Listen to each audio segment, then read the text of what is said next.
जब सुने के होई भोजपुरी गाना बस बजे के चाही गाना।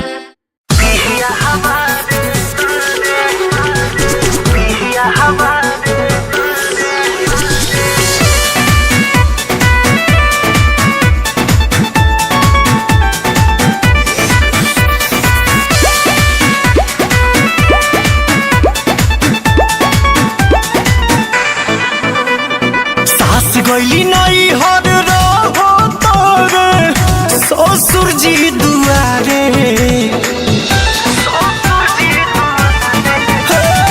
सास गईली नहीं हर रहो तोरे ससुर जी दुआरे। देखे लो जब सुघर लईकी लागे सीटी मारे। शादी शुदा होके खोजे सखी पिया हमारे शादी शुदा होके खोजे ला कुमार। सखी पिया हमारे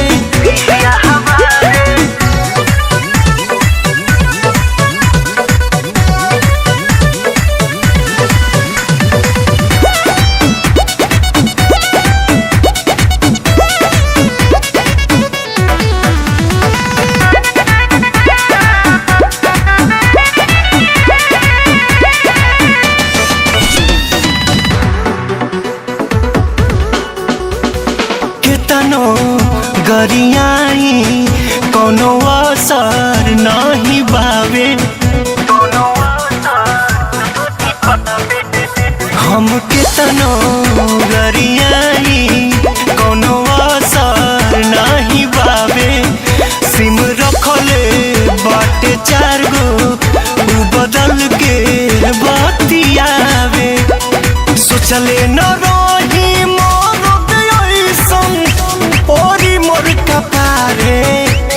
शादी शुदा होके खोजे ला कुमार। सखी पिया हमारे शादी शुदा होके खोजे ला कुमार। सखी पिया हमारे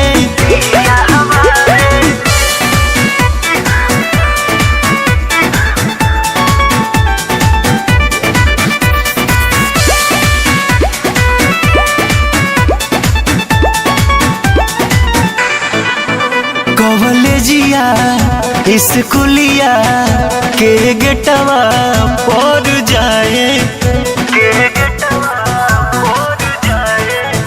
कॉलेजिया स्कूलिया के गेटवा पर जाए।